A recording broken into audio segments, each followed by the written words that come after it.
Voilà, on est le mardi 2 février, le 18 Shvat. Aujourd'hui, un cours un peu différent. Ça ne sera pas notre cours traditionnel du Tanya, mais ça sera un cours d'une certaine manière consacré à Chaya Mushka Schneerson, la rabbinite, c'est-à-dire l'épouse du rabbi, dont la Iloula, dont le jour anniversaire du décès sera cette année Shabbat, Kaf Bet Shvat, le 22 Shvat.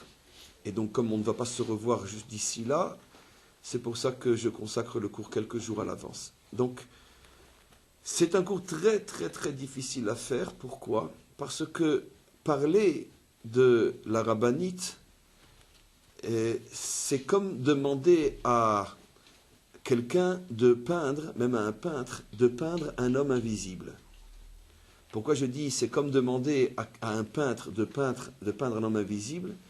C'est parce que, très brièvement, avant de commencer à expliquer, ce couple, qui est le rabbi et son épouse, forme, on pourrait dire, d'une certaine manière, un paradoxe absolument incroyable et pratiquement introuvable dans l'histoire humaine.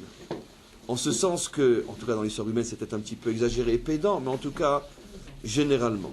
En ce sens que nous savons tous, encore une fois, je suis dans l'introduction, on va vite rentrer dans le texte, on sait tous que pour n'importe quel juif de notre génération, le rabbi incarne l'homme public, l'homme communautaire par excellence.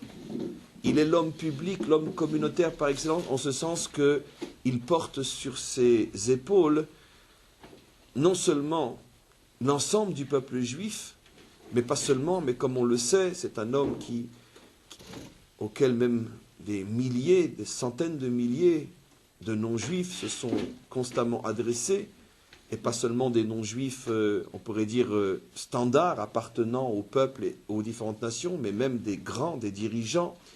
On sait qu'il était constamment en relation avec des sénateurs, avec même à plusieurs reprises avec les présidents, les différents présidents des États-Unis et d'autres présidents, et bien sûr ceux d'Israël. Et donc c'est un homme public qui va non seulement être un enseignant de Torah, mais aussi et surtout quelqu'un qui va être la référence et la source de conseil dans tous les domaines de l'existence. Le monde entier, on pourrait dire, défile devant le rabbi. Donc c'est l'homme public par excellence, dans le bon sens du terme. À l'extrême opposé se trouve un être que je ne pourrais même pas appeler son ombre, car ce serait déjà exagéré. Se trouve un être qui va passer des décennies aux côtés de cet homme, donc de son mari. Elle a vécu relativement âgée. Je crois qu'ils ont, je peux me tromper, mais à 10 ans près, peu importe, ils ont été mariés plus de 60 ans ensemble, 60-70 ans ensemble, car les deux ont vécu relativement âgés en tant que couple.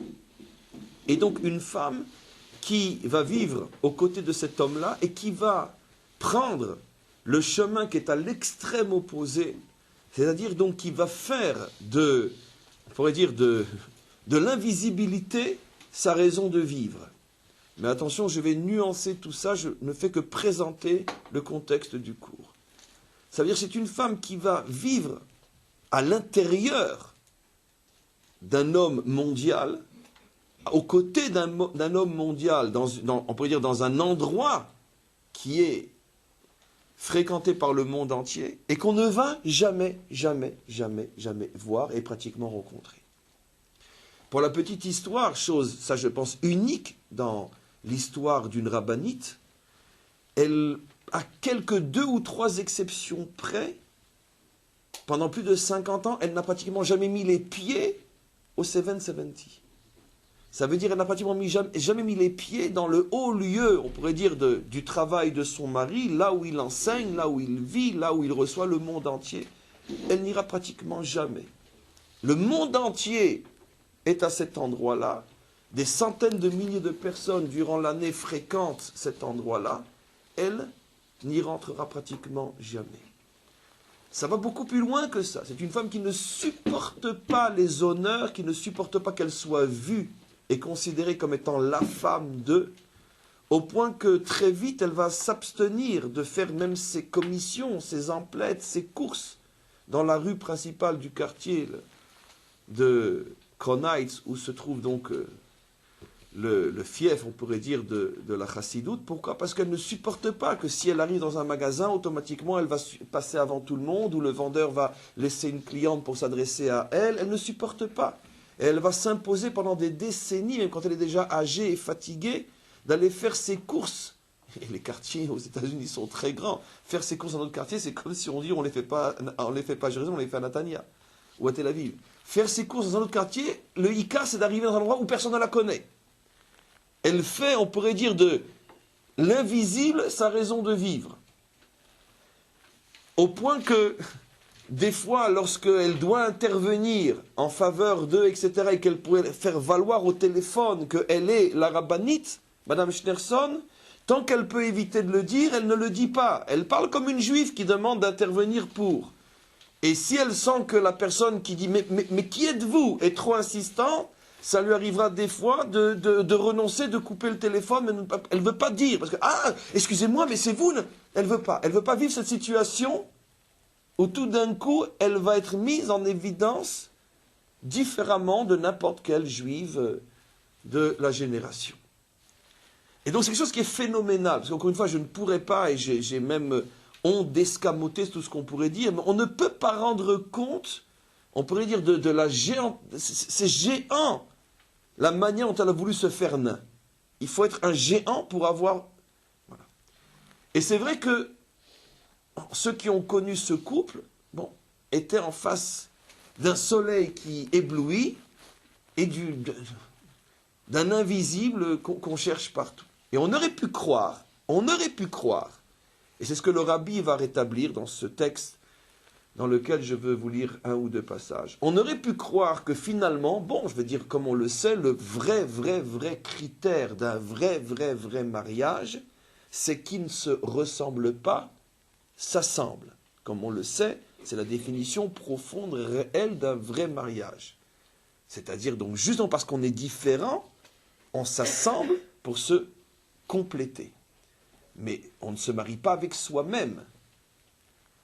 Automatiquement, on aurait pu dire que, justement, puisque le rabbi est tellement public, donc automatiquement, si sa femme est son vrai zivoug, sa véritable âme sœur, donc c'est normal qu'elle soit le contraire, on aurait pu croire ça. Mais le rabbi va rétablir la vérité dans un fameux discours, dont je vais lire encore une fois 2-3 lignes sur des pages et des pages. Un discours qu'il va faire en l'honneur de son épouse après son décès. Elle est décédée en 88. Et le Kaf Bet, le 22 Shvat 88, 22 Shvat pour nous c'est ce Shabbat, et en 1990, donc 1990, 88 elle est décédée, donc 2 ans après, effectivement, 2 ans après, le rabbi, à l'occasion de son Yartzeit, de sa Iloula, va dévoiler un des enseignements les plus époustouflants de tous les enseignements que le rabbi a pu donner pendant plus de 50 ans, où le rabbi, d'une manière extrêmement discrète, rend d'une certaine manière la monnaie de sa pièce à son épouse, où il révèle d'une manière extrêmement discrète, vu l'ampleur du dévoilement, ce qu'était son épouse Chaya Mouchka, et combien sa génération s'est mépris sur elle en pensant qu'elle était simplement effacée ou dans l'ombre d'eux. Mais que d'une certaine manière, j'ose presque dire à la place du rabbi, parce que c'est ce qui ressort de ce qu'on va voir, c'est qu'elle était le seul et vrai rabbi de la génération. Mais qu'elle a tout fait dans l'ombre. Mais c'est elle qui tenait tout.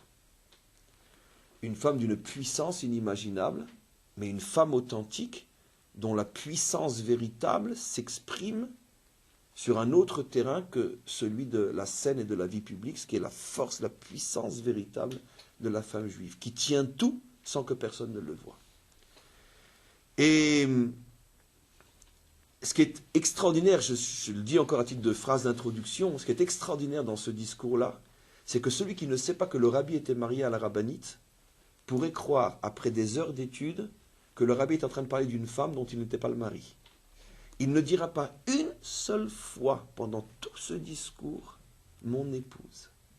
Il l'appellera pendant tout ce discours la fille du rabbi précédent, la fille de mon beau-père. Mais c'est pas parce que c'est mon beau-père, il peut avoir plusieurs filles. La fille de mon beau-père. Comme pour dire qu'elle est tellement grande que le rabbi lui-même n'ose pas s'appeler son mari. Comme pour dire, je pense, avec tout ce que j'ai pu lire et comprendre dans ma petite existence, que c'est peut-être la plus grande chose que j'ai vue, comme on pourrait dire, comme louange indirecte d'un mari vis-à-vis de sa femme. Comme pour dire, je n'ose pas dire que je suis ton mari. Qui je suis pour dire que je suis ton mari? Je préfère dire que tu es la fille du rabbi précédent. Et quelqu'un qui ne sait pas que le rabbi a été marié à cette femme-là pendant 70 ans, ne peut pas conclure à la suite de cette lecture-là qu'il était le mari de cette femme. Simplement qu'il a parlé de cette femme-là. Et tout le monde se dit, mais alors qui était son mari à cette femme-là? On ne sait pas que c'est le rabbi qui parle. Le rabbi ne s'autorise pas à s'appeler le mari d'eux, tellement il la voit comme grande. On commence tout de suite, j'ai choisi donc 2 morceaux essentiels sur un discours énorme qui contient des enseignements, chacun pratiquement infinis. Ce discours a eu lieu en 92, excusez-moi, en 92, donc 4 ans après, pour la précision. Je me suis trompé, c'est pas en 92, c'est en 92, 4 ans après. 88, 92, 4 ans après. Et donc le rabbi commence, il dit la chose suivante. Le 22 de ce mois-ci, il fait ce discours le 22 Shvat, est lié entièrement à la notion de bénédiction de bracha. Donc le rabbi nous révèle que le 22 Shvat, c'est vrai pour toutes les générations, y compris le Shabbat qui vient, est un jour de bénédiction, Kemerumaz le mispar kavbet, et on peut trouver une allusion dans le chiffre de ce jour qui est 22. On sait très bien que, je ne vais pas rentrer dans les détails, que le rabbi a une vision extrêmement, on pourrait dire, providentielle de l'existence dans les moindres détails, et pour lui, il n'y a pas de hasard, ce qui est évident, mais seulement lui, c'est pas comme nous on le dit, mais lui, il le vit. C'est-à-dire que chaque détail de l'existence est pour lui un sujet d'explication qui nous permet de comprendre des messages qui nous sont adressés. C'est pas par hasard. Si elle est décédée le 22 Shvat, et le chiffre 22 est évocateur de quelque chose, comme on va le voir, c'est qu'il y a un lien. Et il dit en quoi le chiffre 22 est évocateur de bénédiction? Parce qu'il y a effectivement un verset célèbre dans la Torah qui dit Becha Yevarer Israël. En toi se trouve la bénédiction de mon peuple, Israël. Becha. C'est les prophètes qui disent à Dieu, sache que c'est en toi que se trouvent toutes les bénédictions d'Israël. Or le mot Becha, qui s'écrit Bet Chaf, a pour valeur numérique 22. Et voilà comment le rabbi fait une association apparemment extrêmement, on va aller doucement pour que vous compreniez bien ce que je vais expliquer, extrêmement, on pourrait dire, c'est presque de l'acrobatie.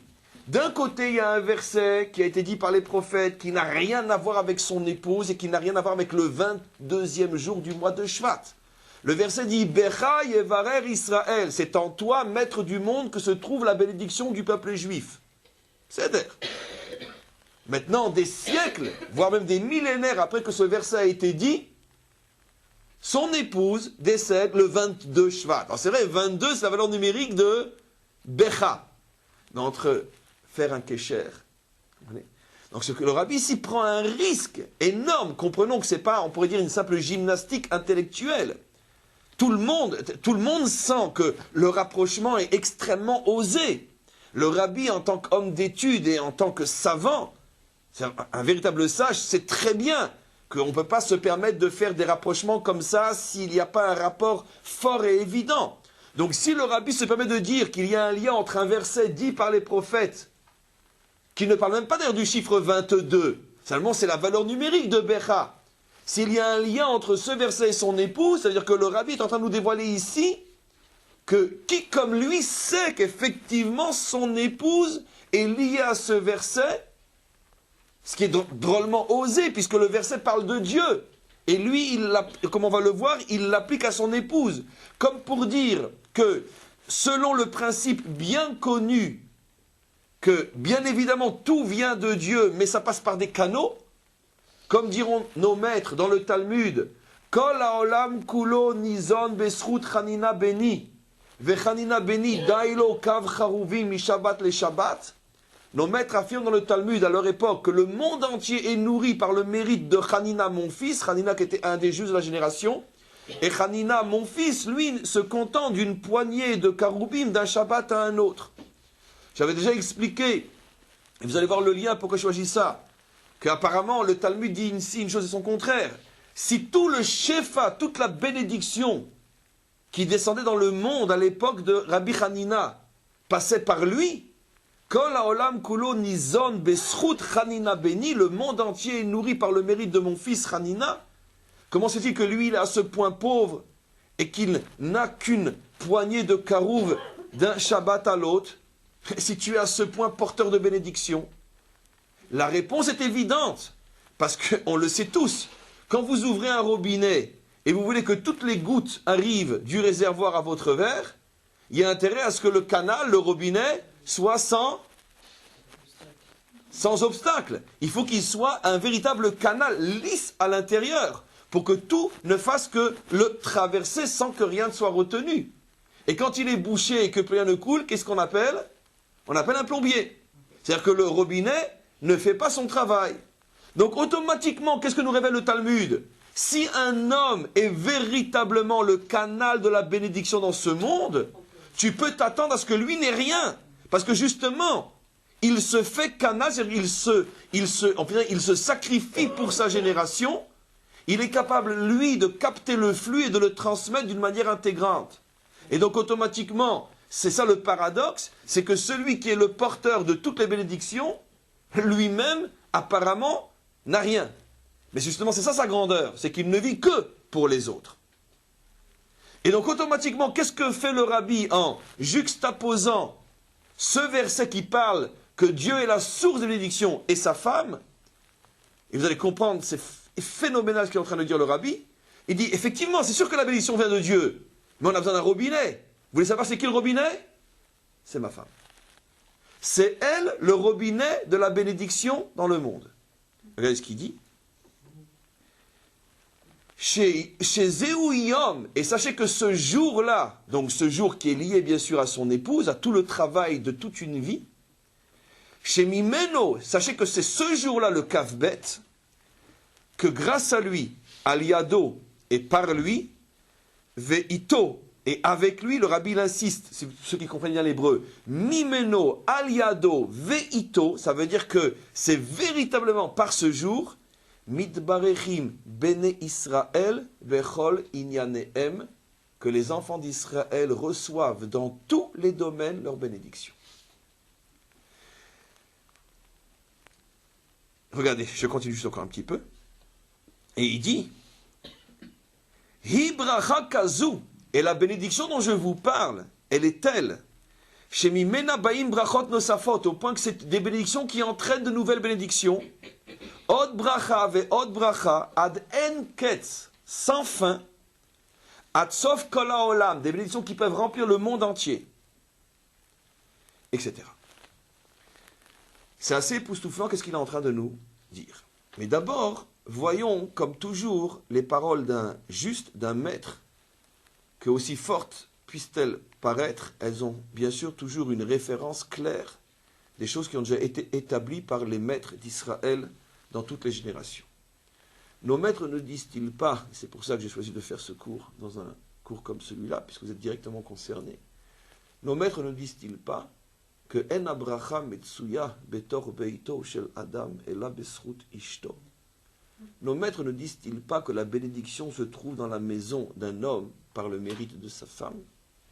Ne disent-ils pas d'une autre manière que dis-moi combien tu gagnes et je te dirai qui est ta femme? Si tu gagnes proprement, je parle bien. Parce que tu peux aussi être marié avec une voyou et gagner beaucoup d'argent. Mais tu es un mafionnaire. On ne parle pas de ça, bien sûr. Donc dis-moi combien tu gagnes et je te dirai qui est ta femme. C'est-à-dire que si tu as une vie avec une bénédiction matérielle, tu le dois à ta femme. Je pense que personne n'imagine que je parle en termes quantitatifs, je parle en termes qualitatifs. Tu as ce dont tu as besoin, tu as une vie heureuse, tu gagnes ta vie, tu as de quoi manger, tu as pu éduquer, marier tes enfants et gâter tes petits-enfants, tu le dois à ta femme.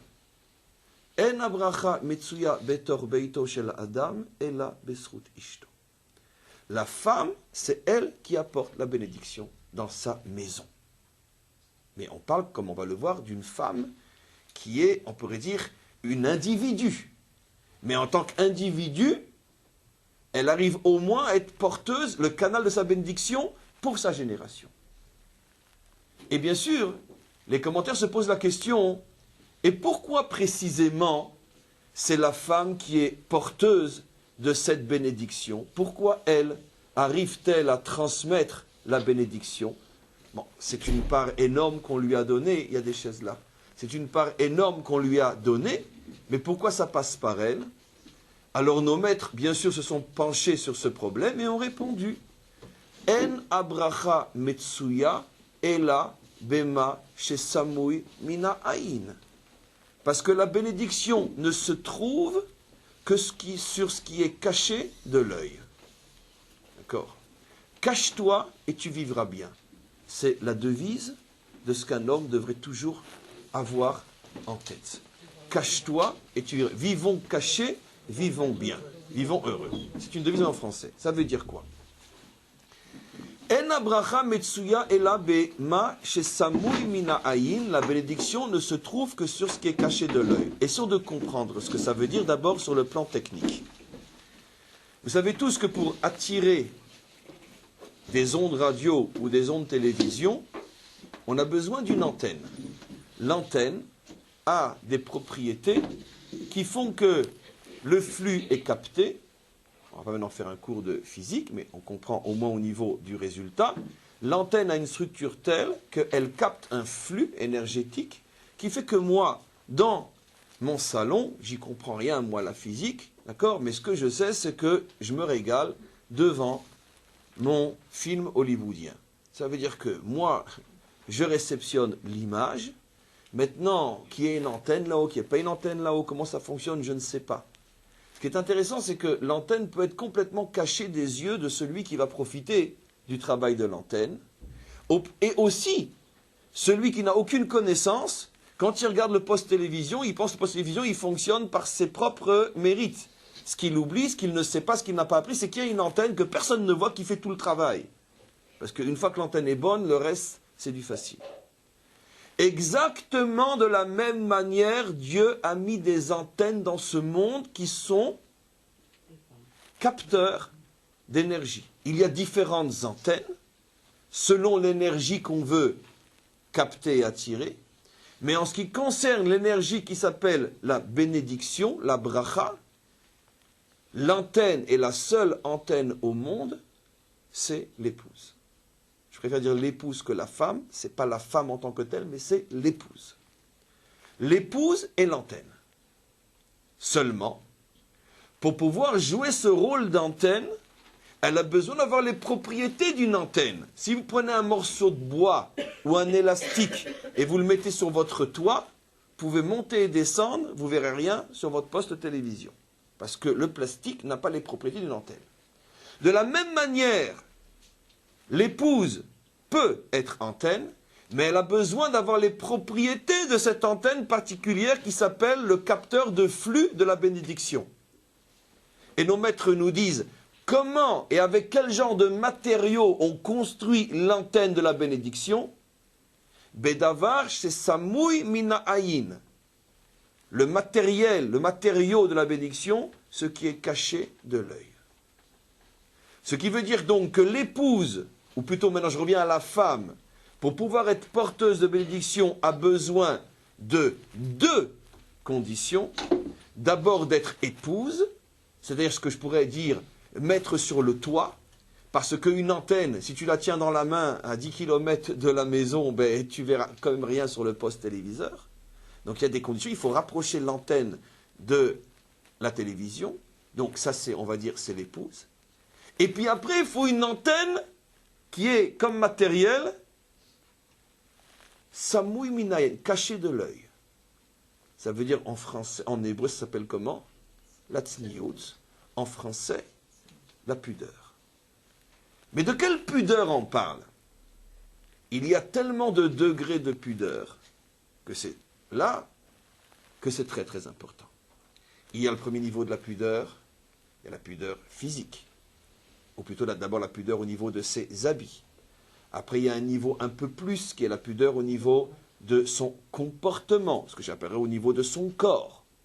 Mais il y a une pudeur qui est beaucoup, beaucoup plus profonde encore, puisqu'on ne fait qu'augmenter. On va de l'extérieur l'habit, le corps, et la pudeur psychologique. Celle dont on va parler aujourd'hui. Ça veut dire que vivre une vie qui est entièrement intériorité. Vivre à l'intérieur d'un monde intérieur. C'est-à-dire que tu ne laisses pas transparaître à l'extérieur ce que tu es véritablement, ce que sont tes forces, ce que sont tes convictions, ce qu'est véritablement ton identité. Tout est à l'intérieur de toi. Et cette pudeur, qui est ce que j'appelle moi la pudeur psychologique, est ce qui va faire de toi véritablement cette antenne qui va tout capter. Alors maintenant, quel rapport avec Chaya Mouchka? Le rapport est évident. Tout ce que j'ai expliqué est vrai pour toutes les femmes épouses et toutes les femmes pudiques dans tous les sens du terme, mais qui ne sont que des individus, donc c'est-à-dire que le canal de bénédiction ne va toucher que leur mari ou que leurs enfants.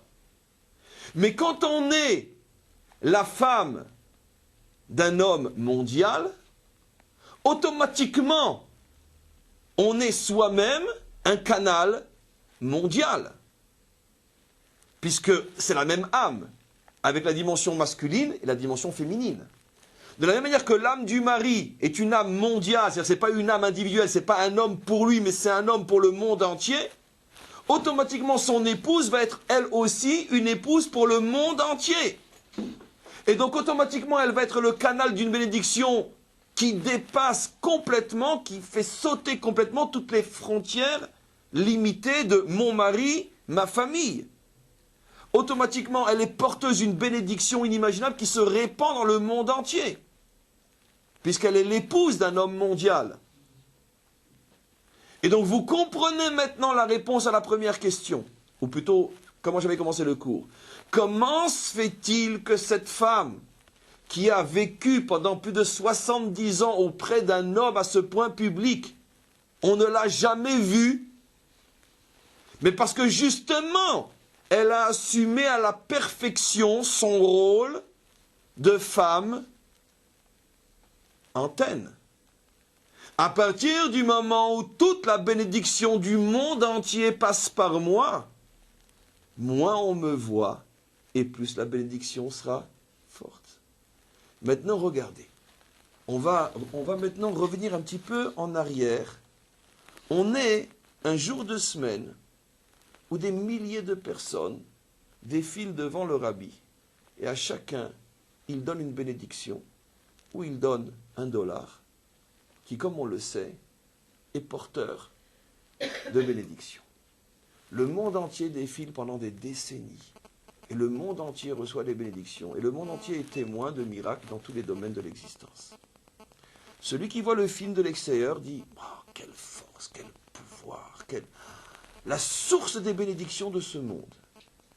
Je pense que le rabbi ne m'en voudra pas si je réponds, puisque c'est lui qui m'autorise à le faire, que mes amis, vous n'avez rien compris. Je ne suis que la main de Chaya Mouchka. Celle qui distribue les bénédictions dans le monde entier, c'est pas moi, c'est elle. C'est ce qu'il explique ici.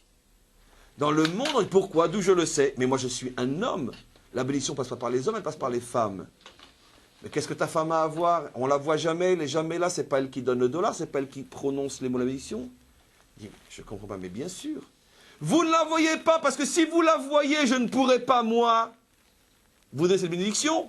Puisque si vous la voyez, automatiquement, elle cesse d'être entourée et recouverte d'un voile qui lui permet justement de capter. Et comme elle doit capter pour le monde entier, automatiquement, elle doit être à la hauteur de cette captation et elle doit être d'autant plus dans l'ombre qu'elle doit distribuer dans le monde entier.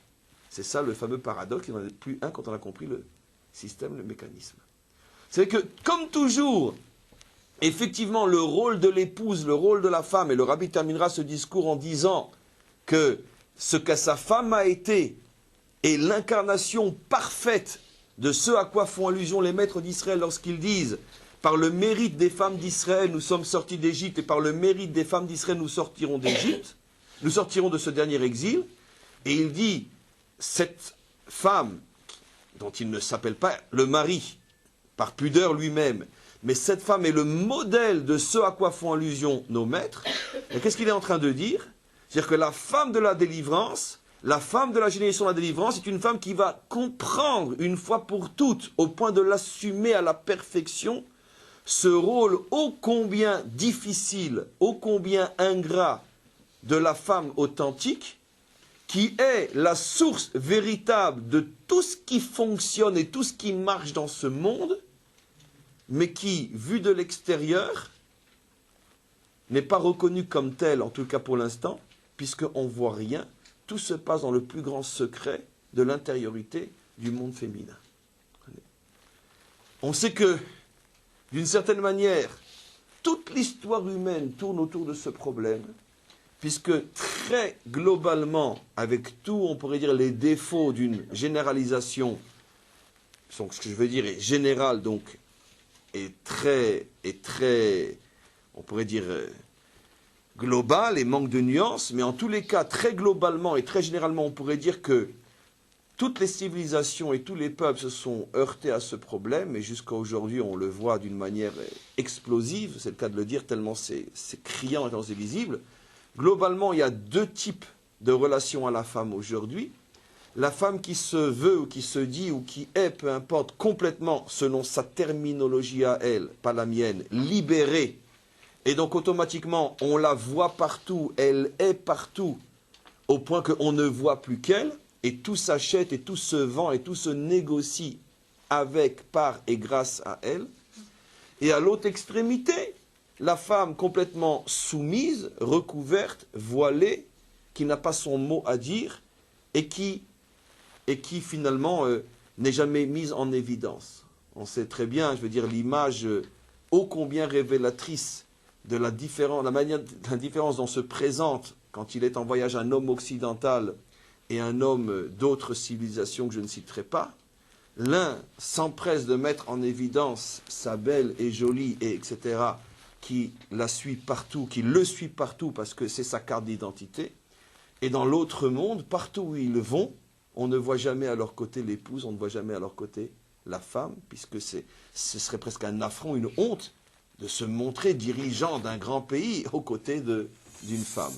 Et donc automatiquement, on voit comment ces deux mondes sont arrivés à chacun l'extrême opposé. L'un fait tout passer par la femme, et l'autre annule complètement l'identité et la dignité féminine. Mais en vérité, les deux, d'une certaine manière, n'ont repris, consciemment ou non, je pense que c'est beaucoup plus inconscient que conscient, ils ont repris consciemment ou non exactement ce qu'on est en train de dire. Parce que dans la femme parfaite, il y a les deux dimensions à la fois. Elle est tout, mais elle est en même temps invisible. Quand je dis elle est tout, ce n'est pas de la démagogie pour faire bien. D'accord, surtout dans un cours de femmes. D'abord, c'est le rabbi qui le dit. Et tous nos maîtres le disent. Elle est tout en ce sens que rien ne peut fonctionner dans ce monde sans la puissance véritable de la dimension féminine. Mais d'un autre côté, elle est complètement invisible. Pour que ça marche, il faut qu'elle soit complètement invisible. Alors que c'est très difficile à vivre. Qu'est-ce que vont faire les Occidentaux ou le monde libéral? Le monde libéral, plutôt inconscient que conscient, ressent la puissance inimaginable de la femme.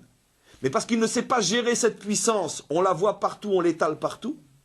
Mais d'un autre côté, contrairement à cette explication, on pourrait dire nulle, de dire parce que ce sont des cochons et c'est tout. Non, c'est beaucoup plus profond que ça.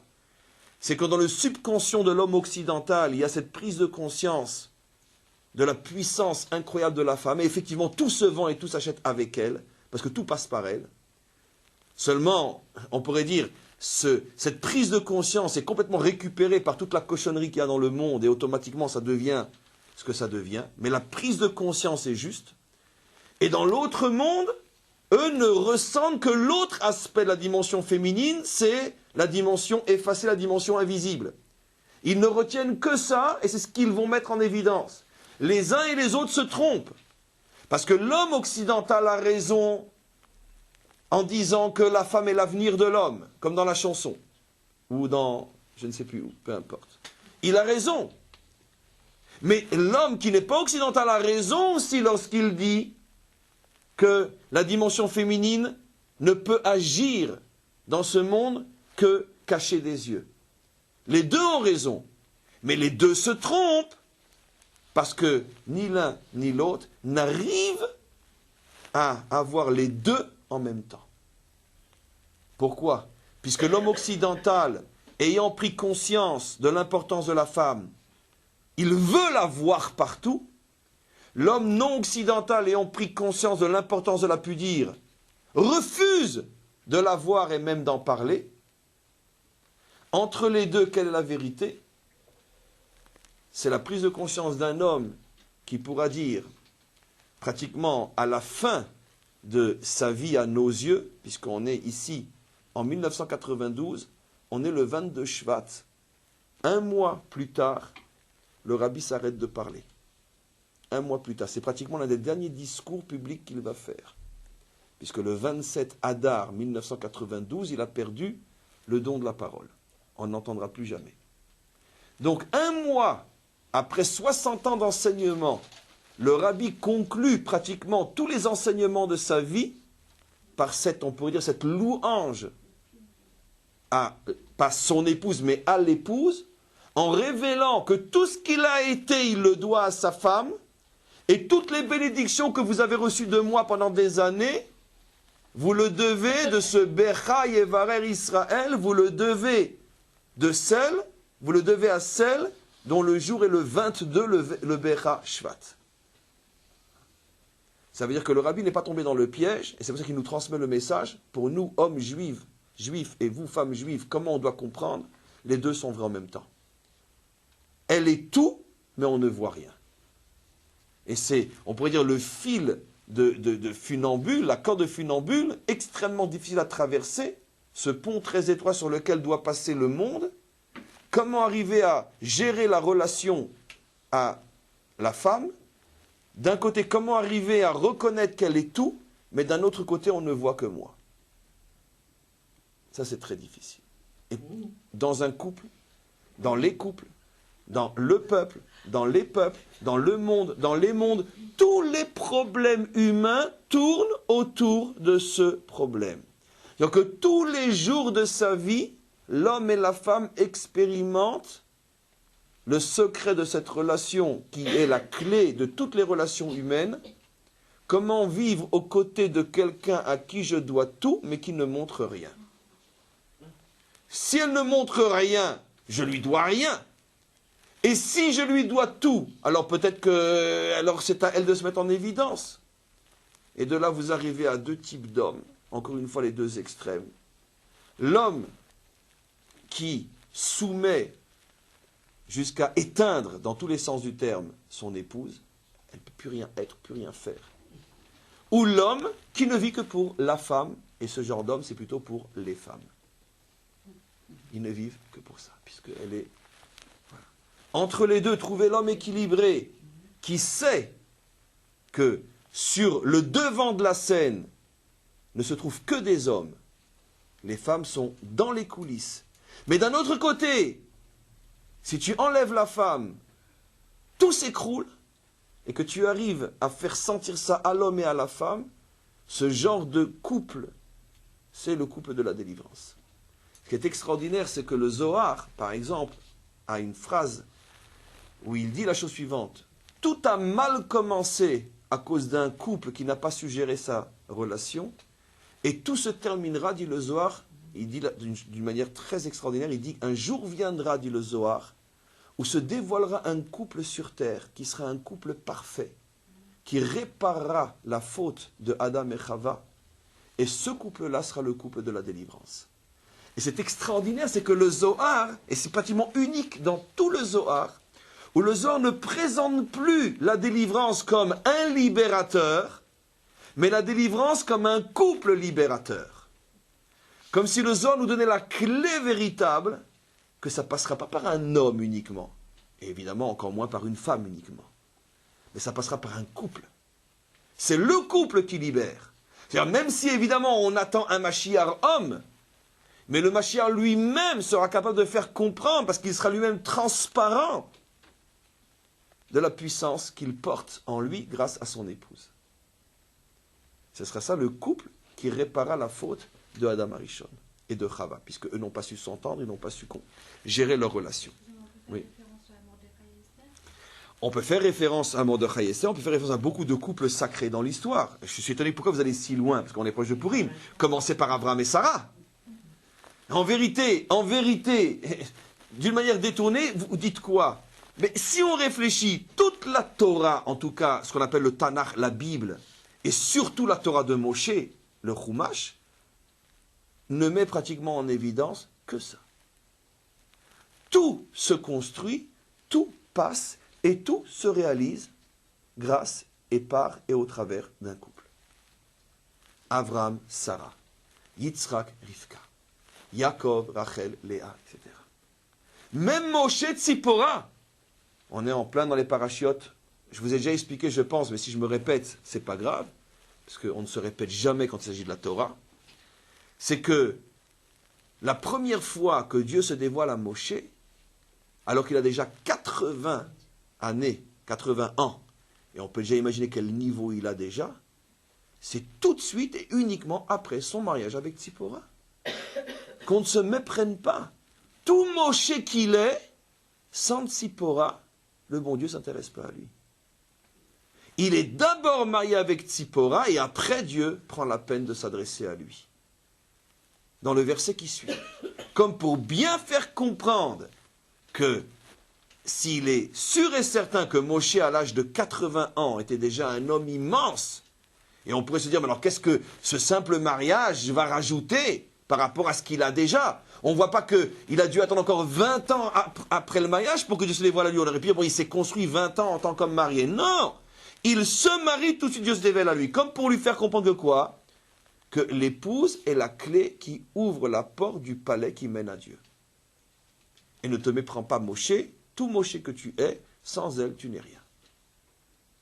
Donc, toute la Torah nous transmet ce message qu'on va retrouver après avec effectivement Mordechai et Esther et qu'on va retrouver avec quantité d'autres couples sacrés, pas seulement dans la Torah écrite, dans la Torah orale. Quel est on peut dire le couple modèle célèbre, le modèle fondamental du couple dans la Torah Shebéal Peh?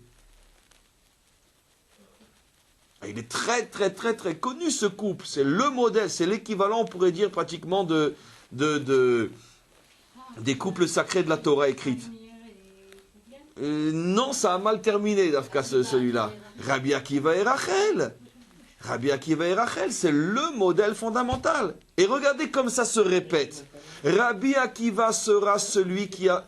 Rabbi Akiva sera celui-ci. Ils ont vécu des décennies ensemble. Ils ont vécu très longtemps ensemble. Pendant 24 ans au début, non, mais ils ont vécu encore après 30 ou 40 ans ensemble. Il a vécu très vieux, Rabbi Akiva, jusqu'à l'âge de 120 ans. Il s'est marié à 40 ans.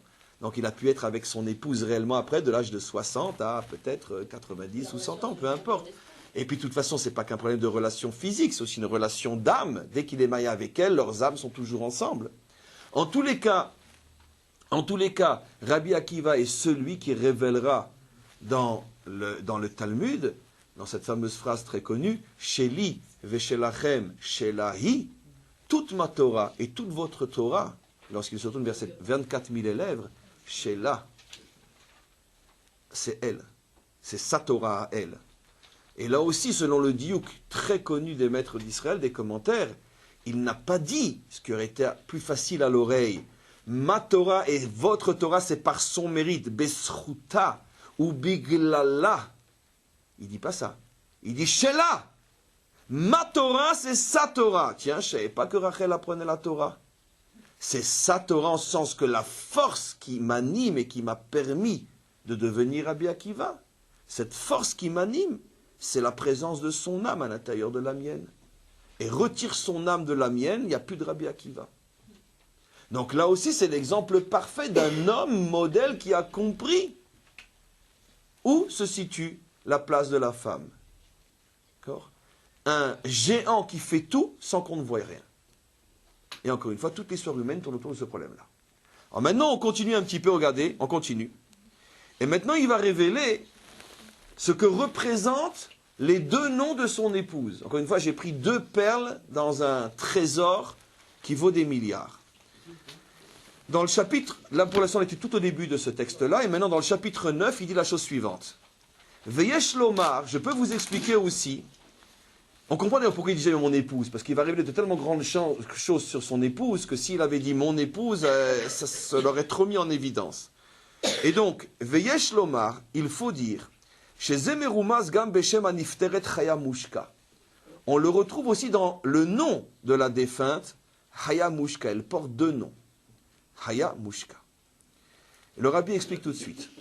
Chaya, son premier nom, Melachon Chayim, qui fait allusion à la vie, mais Ramez Vekai al Klalut Chaya Neshama, fait allusion à l'âme vivante, qui est Chelek Eloka Mima al Mamash, qui est une véritable partie du divin, chez Nimsham et Makora Chayim Batzmuto Idbarach, c'est-à-dire la partie de l'âme qui est véritablement une partie de l'essence divine. Donc, première explication, le mot Haya fait allusion à l'âme vivante. Il est vrai que là aussi, et là encore, le rabbi a un makor dans la Torah. Effectivement, la première fois qu'on parle de l'âme dans la Torah, comment qu'elle s'appelle? Chaim. Vayipar be'apav nishmat Chaim. Et Dieu a insufflé dans ce corps d'Adam Arishon une âme de vie ou une âme vivante. L'âme est appelée vivante. À notre petit niveau, car on pourrait expliquer beaucoup plus longuement et beaucoup plus profondément, pourquoi l'âme est-elle appelée vivante? Ben, pour deux raisons simples. Première raison simple, parce que la vie n'existe vivant que chez celui qui est conscient et qui met en valeur son âme. Un homme qui n'est pas conscient qu'il a une âme, c'est-à-dire qui ne met pas en valeur les exigences de l'âme, n'est pas considéré comme étant vivant. Et c'est ce que nos maîtres diront dans le Talmud lorsqu'ils disent « Rechaim bechayehem nikraim metim » Les méchants, même de leur vivant, eux se disent vivants, mais nous on sait, nikraim metim, ils sont morts. Pourquoi? Parce que la véritable définition de la vie et de la mort dépasse le biologique.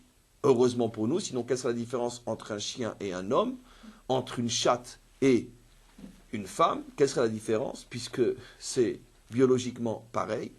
Donc automatiquement, c'est clair que la définition de l'homme n'est pas que sur le plan biologique, et donc, d'après cette nouvelle et vraie définition de la vie, un rachat est mort.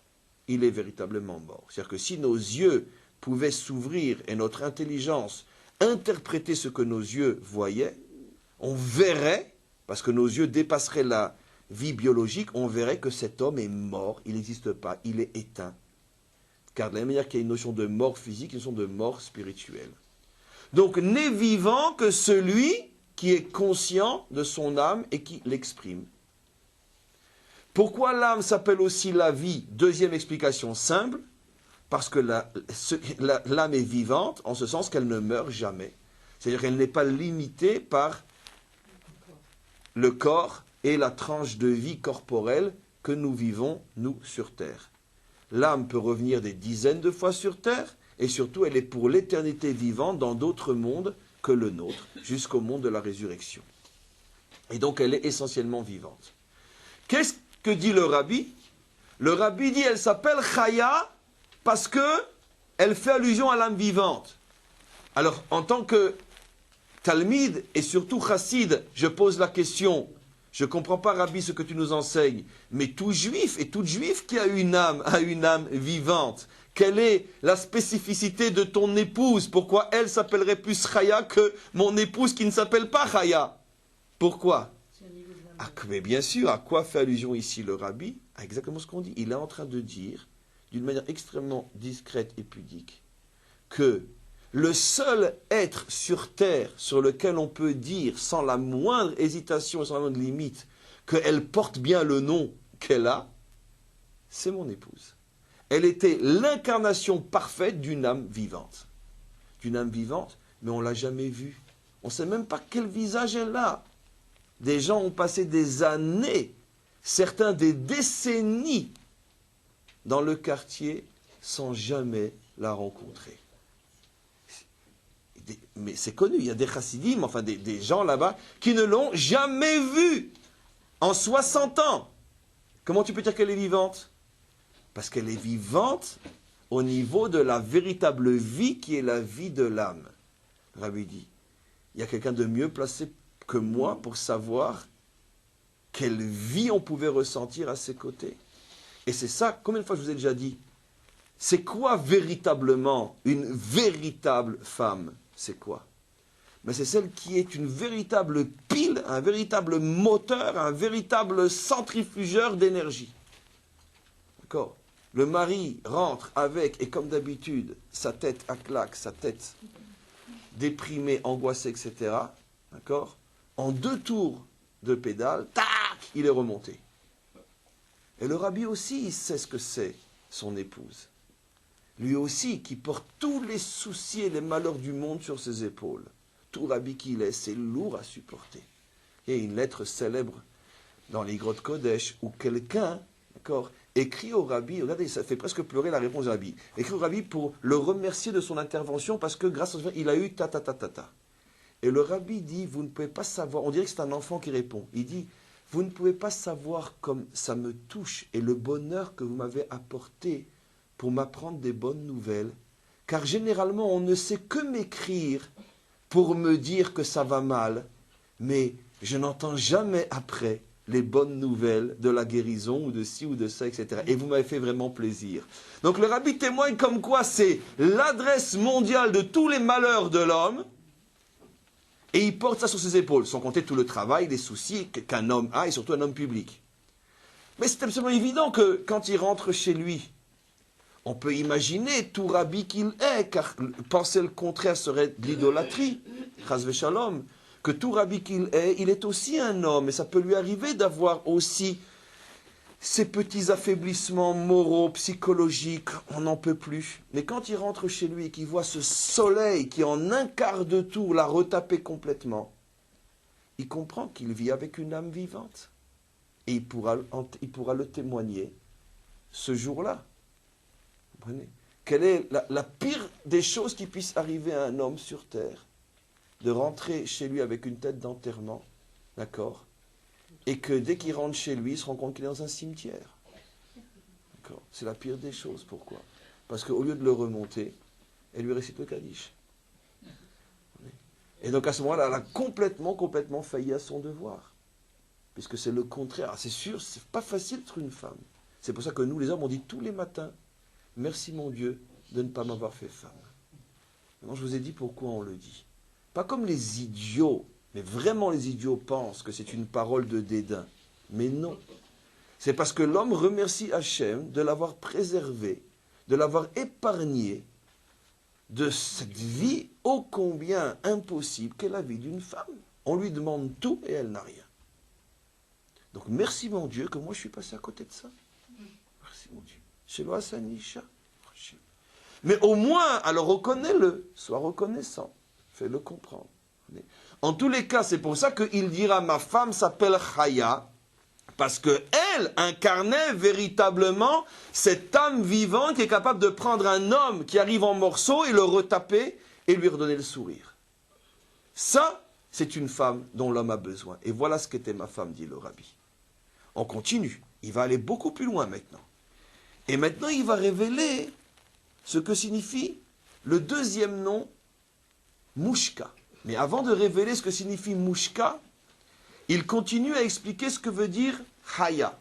Et il dit, bien que dans le mot Chaya, on a donc la mise en évidence de ce qu'elle était capable de transmettre des énergies de vie, malgré tout, Bechayut Goufa, dans ces énergies de vie qu'elle transmettait, Yeshnam Beklalut Bet Dargot, il y a 2 niveaux de transmission de vie.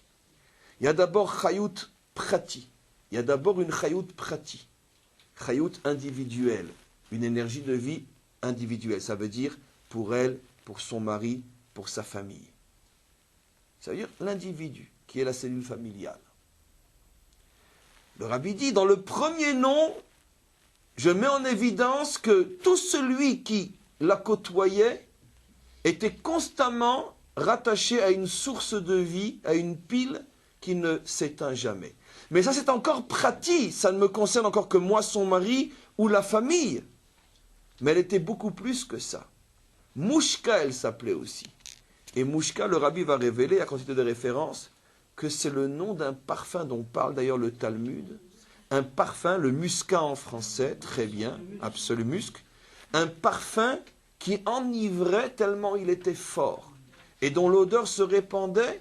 Nos maîtres disent que les femmes, à l'époque du premier temple, Canérique dans le deuxième, c'était déjà moins haut, à l'époque du premier temple, dans un périphérique de 50 km, un rayon de 50 km, donc un diamètre de 100 km, un rayon de 50 km jusqu'à Yéricho, disent nos maîtres qui est à 50 km de Jérusalem, autour du temple ne se parfumait jamais.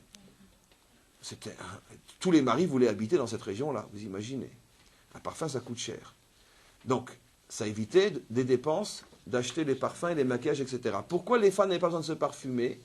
À cause des odeurs, des parfums qui émanaient du temple, les parfums de l'encens, de la Ktoret. Et dans la Ktoret, quel était le parfum qui était le plus fort? Le musc, mouchka. Et donc, le mouchka fait allusion à un parfum très très fort qui se répand au loin. Vous devinez donc ce que le rabbi va révéler sur ce deuxième nom. Elle n'était pas seulement source de vie et d'énergie pour ses proches, mais elle envoyait de la vie et de l'énergie dans le monde entier, sans que personne ne le voie et sans que personne ne le sache. Elle était une telle pile à dégager de l'énergie de vie, et maintenant, je peux vous montrer que c'est vrai, parce que dans un premier temps, le premier capteur de cette énergie était le rabbi lui-même, mais comme lui, il diffuse dans le monde entier, mais il ne diffuse que ce qu'il a reçu d'elle. Donc effectivement, elle porte son nom Mouchka à travers le rabbi lui-même. Et de là, qu'est-ce que le rabbi est en train de nous transmettre?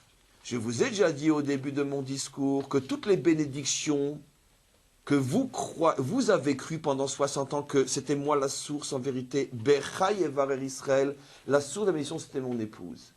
Maintenant, vous avez vu aussi de moi, d'accord, cette vie, cette chayout, cette énergie que j'ai distribuée dans le monde entier. J'ai envoyé des messagers, des shlichim dans le monde entier pour réveiller le monde entier dans le monde entier. Vous avez vu un homme pendant 60 ans, infatigable, increvable, qui du jour au matin, du jour au soir, est là et agit pour l'homme Israël. Et vous croyez que c'est mon énergie à moi? Mouchka. Ce parfum qui s'est répandu d'un bout à l'autre du monde, en vérité, il venait d'elle. Vous avez déjà vu, mesdames, une louange aussi grande adressée à une femme par un homme? C'est peut-être ce couple... C'est peut-être ce couple... Regarde, on se pose tout le monde la question. Mais j'ai répondu juste avant que vous rentriez dans le cours à cette question d'une autre manière. Et j'ai déjà répondu dans d'autres cours à cette question-là. La réponse, pourquoi elle n'a pas eu d'enfant, entre autres, à notre niveau, car qui sommes-nous pour comprendre tous les secrets qui touchent des hommes de cette dimension, hommes et femmes? Mais le Talmud nous l'a révélé. Kol haolam kulo nizon beschut chanina beni, vechanina beni en lo klum. Parce que justement, l'une des spécialités mondiales de son mari, c'était les bénédictions pour aider les femmes stériles. Et donc, automatiquement, le canal était forcément libre, pas bouché. De là, vous avez la preuve que quoi? Que pour être un canal, il ne faut rien retenir pour soi. Et vous avez compris la raison pourquoi Chaya Mouchka n'a pas eu d'enfant. Pour que toutes les femmes puissent avoir des enfants. Et vous avez compris aussi que c'est ça la preuve la plus concrète, comme quoi elle était bien le canal des bénédictions de son mari, puisque c'est elle qui ne pouvait pas avoir d'enfant. Donc automatiquement, ça prouve bien... De compliqué, restons dans le cours. Donc automatiquement, parce que compliqué, on peut aller ad ensof, parce que c'est des notions même de Kabbalah très très hautes, mais restons à notre niveau pour que le cours soit un cours pour tout le monde. Parce que même à ce niveau-là, c'est déjà très très très puissant. Qu'elle a payé le prix de cette grandeur. C'est ça le sacrifice des justes, quand on dit que les justes souffrent pour le monde, que les justes prennent sur eux pour le monde, jusqu'au point qu'elle-même va accepter. Bon, c'est son âme qui, avant de descendre, l'a accepté, comme on le sait, que l'âme est consciente de tout ce qu'elle va vivre et elle accepte ce qu'elle va vivre, en bien et en mal. Et donc, bien sûr que l'âme de cette femme savait qu'elle serait dans ce monde sans enfant, mais elle l'a accepté parce que Dieu lui a révélé que puisque ton mari va être le canal par lequel vont être bénies et fécondées des milliers de femmes dans la génération, toi accepte d'être un véritable robinet. Ça veut dire ne retire rien pour toi. Vous comprenez ? Qui ne connaît pas cette histoire célèbre de ce policier américain, noir américain, qui arrête, j'ai raconté dans un autre cours, qui arrête sur le pont de Brooklyn une femme juive qui fait un excès de vitesse. Et alors il lui siffle, il l'arrête, elle se met sur le côté. Il s'approche d'elle, il lui dit les papiers, et donc il prépare déjà le rapport, rapporte comme on dit en anglais, et elle ouvre son carte d'identité et son papier, et puis comme c'est une chabad, il y a la photo du rabbi. Alors il dit, ah le rabbi, il dit je le connais. Comment vous le connaissez? Ah, et bien, il sort de son portefeuille la photo de son fils, d'accord? Un petit noir américain. Et il s'appelle Menachem Mendel. Menachem Mendel, quel drôle de nom pour un non-juif américain. Et il lui raconte l'histoire, qu'il a fait partie de l'escorte pendant des années du rabbi, quand le rabbi allait sur la tombe de son beau-père, qu'il était souvent accompagné par des motards. Et que comme il n'avait pas d'enfant depuis des années de mariage, il en est arrivé, grâce à le conseil d'un des chassides qui accompagnait le rabbi, à demander une bracha au rabbi.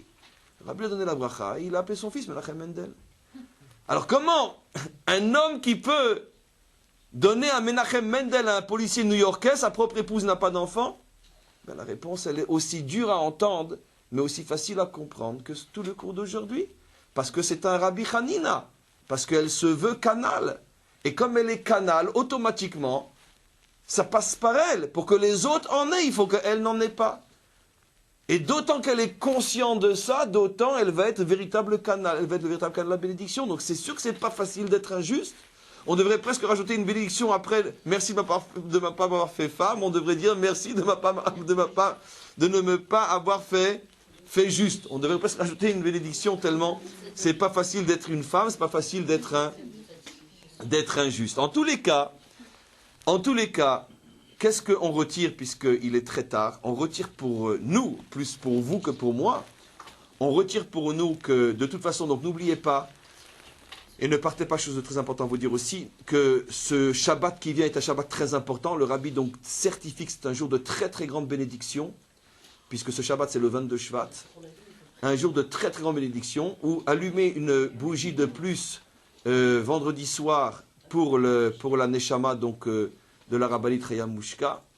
Et c'est l'occasion, puisqu'on sait que la manière dont on doit vivre la Iloula des justes, c'est d'essayer de s'imprégner de leur vie et de leurs enseignements. Donc que nous aussi, que vous puissiez surtout être les femmes de la délivrance, c'est-à-dire donc d'être capables de dévoiler toutes ces forces infinies qui se trouvent en vous et de les faire valoir et de les aider à se répandre dans le monde d'une autre manière, bien sûr, que celle qu'a choisie le monde occidental dont nous faisons partie, mais de la manière juive et profondément juive, où tout se passe en vérité loin du regard des yeux, et c'est de cette manière-là que véritablement qu'une femme peut se réaliser et faire ce pourquoi elle a été créée. Amen. Vechen Yeratzon Leilu Nishmat Chaya Mushka Shnerson.